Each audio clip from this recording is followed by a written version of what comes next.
Hi guys, Rob here from Body Viva.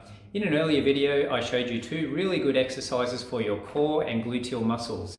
These were the tabletop toe touches exercise and the bridge.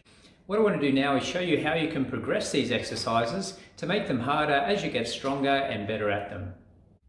So firstly, with the tabletop toe touches exercise, we started on our back with our hips and knees at 90 degrees, slowly lowering one leg at a time to touch the toes to the ground, keeping the knee bent at 90 degrees, alternating sides, keeping the movement nice and slow. Now, if you can do this exercise quite comfortably for 1 to 2 minutes, you can progress it to make it harder. Now, I'm going to show you two progressions. Now, the first one is a similar thing, except as we lower the leg, we're taking the leg straight and then bringing it back to that start position. So again, keeping the movement nice and slow, smooth and controlled.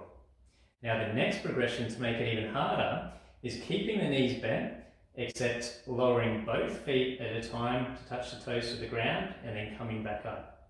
Now, it's very important with this one, as with all of them, to make sure your back doesn't arch up off the ground like that. You need to keep it in a neutral alignment. So as for the bridging exercise, we started with our feet on the ground, feet and knees about hip width apart, pushing down with our feet to raise our hips to be in line with our knees and shoulders. Holding 5 seconds and then coming back down.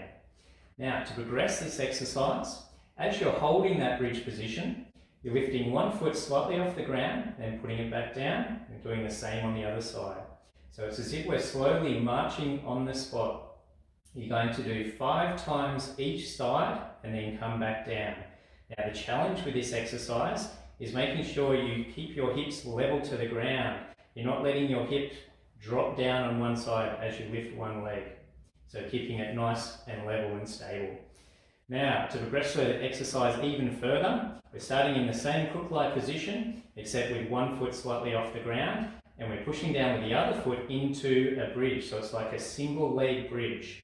Again, aiming to have the hips in line with the knees and shoulders, holding for 5 seconds, then coming back down, doing the same on the other side. So you're just alternating sides, holding for 5 seconds at a time.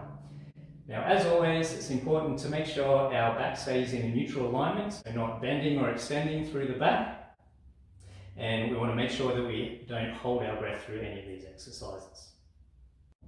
So the idea with these progressions is to do the one that you can challenge yourself with, as long as you can do the one before it with good technique for about 1 to 2 minutes.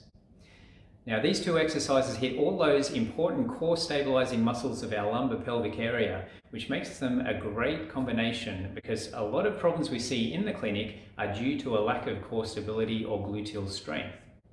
Now, again, we have these exercises plus many more explained in good detail on our website. This is a free resource, so please feel free to check it out.